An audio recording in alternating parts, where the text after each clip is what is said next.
सात संगत जी, प्यार से कहना धन निरंकार जी। सात संगत जी, क्या निरंकार को देखा जा सकता है?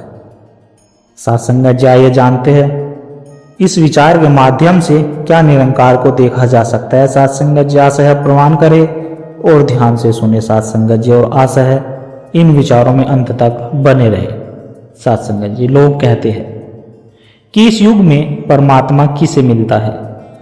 इंसान को यह भ्रम हो गया है कि प्रभु को कोई भी नहीं जान सकता।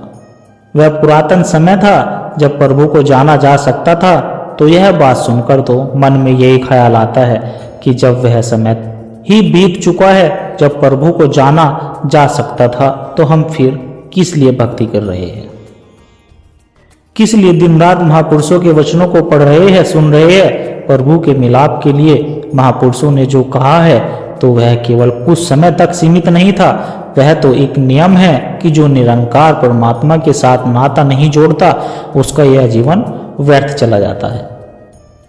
तो इस एक असूल को आत्मा जब तक पूरा नहीं करेगी सात संगत जी, तब तक यह आवागमन के बंधनों से मुक्त नहीं हो पाएगी। और अगर इंसान प्रभु प्राप्ति के लिए भक्ति नहीं कर रहा है तो फिर किस लिए भक्ति कर रहा है? कुछ पदार्थों को हासिल करने के लिए या कुछ और ऊंचा स्थान प्राप्त करने के लिए? तो अगर ऐसा हो रहा है तो उनके लिए हमारे धर्म ग्रंथ, हमारे शास्त्र कह रहे हैं कि यह तो एक खुद गर्जी है, यह तो भक्ति है ही नहीं।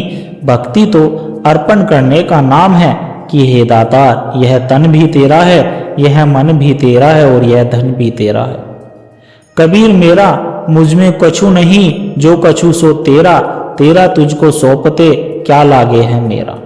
तो यह जानकर अर्पण भाव से किए गए कार्य ही भक्ति हुआ करते हैं। सात संगत, आज इंसान ने विचार करना है कि वह भक्ति किस लिए कर रहा है, क्योंकि प्रभु के बारे में तो वह मान ही चुका है कि प्रभु के साथ तो नाता जुड़ ही नहीं सकता। इंसान की यह एक भूल है, इंसान का यह एक भ्रम है और कुछ नहीं है। क्योंकि जो प्रभु अंग संग है, पत्ते पत्ते में है, डाली डाली में हाजिर नाजिर है, तो ऐसे परमात्मा को जब तक इसकी अंश आत्मा जानेगी नहीं, तो तब तक इसकी भटकन समाप्त कैसे होगी। और दूसरी एक और विचारधारा इंसान ने अपने मन में बना रखी है कि इस प्रभु के साथ तो उसका नाता सहज में ही जुड़ जाएगा। आत्मा परमात्मा से सहज में ही मिल जाएगी, क्योंकि एक माटी का पुतला ही तो है, एक माटी का बर्तन ही तो है, पांच तत्व का शरीर ही तो है। तो जब यह टूटेगा तो सहज ही आत्मा ने परमात्मा से मिल ही जाना है। सात संगत जी, लेकिन अगर यह असूल सभी पर लागू होता कि माटी का बर्तन टूटने पर अंत में सभी ने इसी में ही मिल जाना है, तो दिन रात सारी उम्र एक इंसान पाप करता, इंसान चोरी करता, कत्ल करता, डाके डालता, तमाम उम्र दूसरों को सताता, तो क्या उसका शरीर नहीं टूटेगा? शरीर तो उसका भी टूटता है। तो इस असूल के मुताबिक क्या वह भी सहज में ही परमात्मा से मिल जाएगा? साथ संगत जी, उसको जीवन भर कोई नेकी करने की जरूरत ही नहीं है। तो फिर तो जितने मर्जी पाप किए जाए तो ऐसा नहीं है। जब तक यह आत्मा इस शरीर में रहते हुए अपने निज घर की पहचान नहीं करती, तब तक इस आत्मा का बंधन टूटने वाला नहीं है। इसका आवागमन का बंधन ऐसे ही बना रहेगा। जैसे दास मिसाल भी देता है कि किसी ने अंग्रेजी नहीं पढ़ी और कोई कहे कि एक आलीशान गाड़ी में बैठकर सफर कर तो तुझे अंग्रेजी आ जाएगी, तो सात संगत जी, गाड़ी में सफर करने से अंग्रेजी आने वाली नहीं। और अगर हम उसे गाड़ी से उतार कर पैदल चलाना शुरू कर दे तो गाड़ी से उतरने से भी उसे अंग्रेजी नहीं आ जाएगी। अंग्रेजी का जो ज्ञान है उसे अगर उसने हासिल नहीं किया तो वह चाहे गाड़ी में बैठा है या गाड़ी से उतर जाए तो उसकी अवस्था वैसी की वैसी बनी रहती है। उसके लिए तो अंग्रेजी में काला अक्षर भैंस बराबर ही रहेगा। तो इसी तरह से सात संगत जी, मुक्ति शरीर की तो होनी नहीं है, इस आत्मा की होनी है। और आत्मा ही अगर अज्ञानता में है तो शरीर में बैठी हुई भी है, भटकती रहती है, बेचैन रहती है। और अगर यह शरीर रूपी बर्तन से यह बाहर है तो तब भी इसकी भटकन इसी तरह से कायम रहेगी। इसलिए आज हमने यह विचार करना है साथ संगत जी की महापुरुषों के वचन हमें किस तरफ लेकर जा रहे हैं, किस तरफ हमारा ध्यान दिलाया जा रहा है। जैसे कबीर जी ने कहा है कि अब तो जाए चढ़े सिंहासन मिले है सारंग पानी, राम कबीरा एक भय है कोई न सके पहचाने।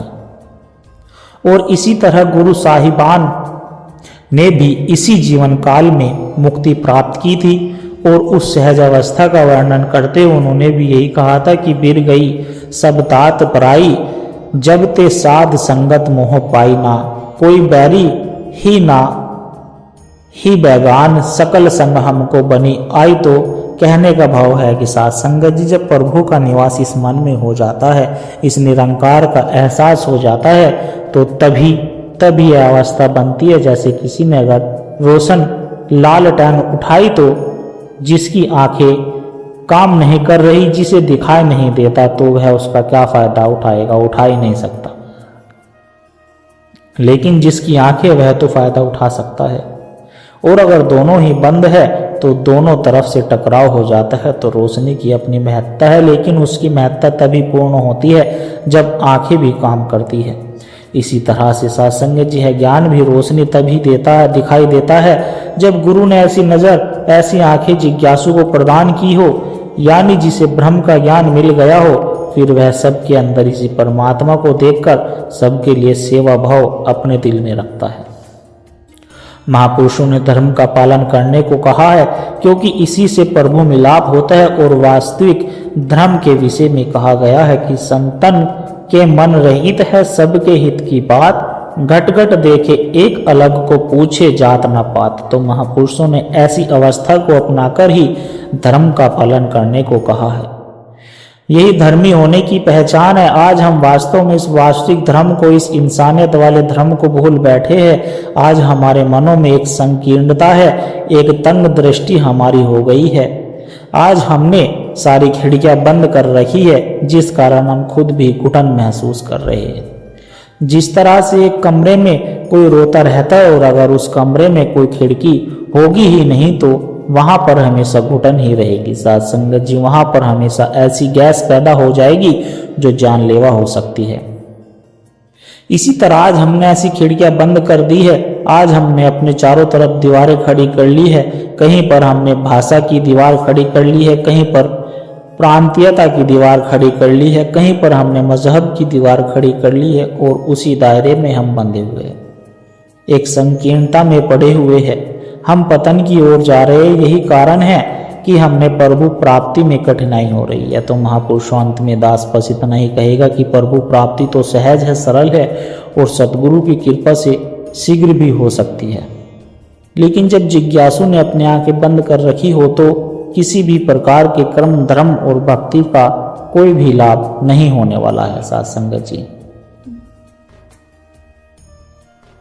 जिस प्रकार से तिल्ली के बेल कोडों में जोड़ दिए जाए और उनकी आंखों पर पट्टी बांध दिया जाए तो वह घूमते जा रहा है, दिन भर घूमता रहता है और तमाम उम्र ही घूमता रहता है।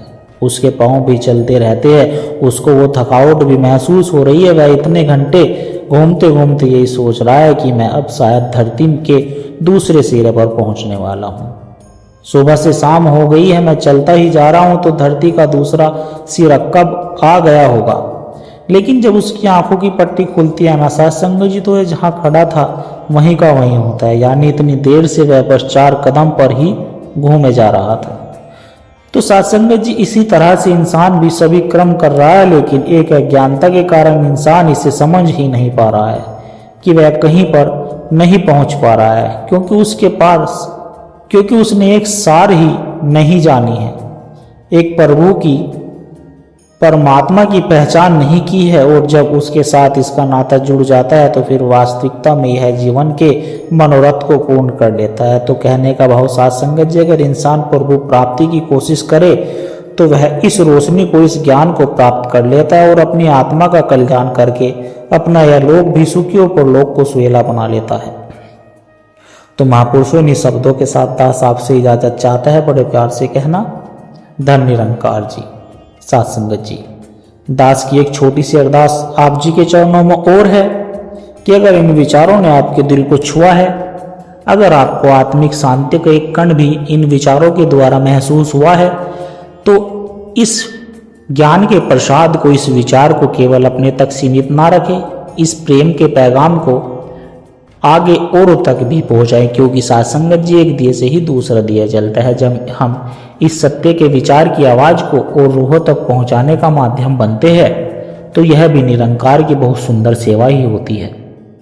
और इस ज्ञान की धारा से सद्गुरु के इन विचारों से निरंतर जुड़े रहने के लिए साथ संगत जी आप हमारे इस सत्संग के डिजिटल चैनल परिवार का हिस्सा बन सकते हैं, ताकि जब भी कोई नया विचार साझा हो वह सहज ही आप तक पहुंच जाए और हम एक दूसरे के विश्वास से पल मिलता रहे। सद्गुरु हम सब की यह छोटी छोटी सेवाएं स्वीकार करे। साथ संगत जी बड़े प्यार से कहना धन निरंकार जी। और साथ संगत जी आशा करता हूँ दास के द्वारा कहे विचार आप सभी संतों को अच्छे जरूर लगे होंगे। अगर अच्छे लगे हो तो वीडियो को लाइक करें, शेयर करें, कमेंट बॉक्स में धन निरंकार जी लिखकर अपने विचार साझा जरूर करें और दास के चैनल को भी सब्सक्राइब जरूर कर ले और दास को आशीर्वाद दे। हर रोज आप जी के चरणों में ऐसे ही सुंदर सुंदर प्रेरणादायक कहानी विचार लेकर आता रहूं। साथ संगत जी प्यार से कहना धन निरंकार जी।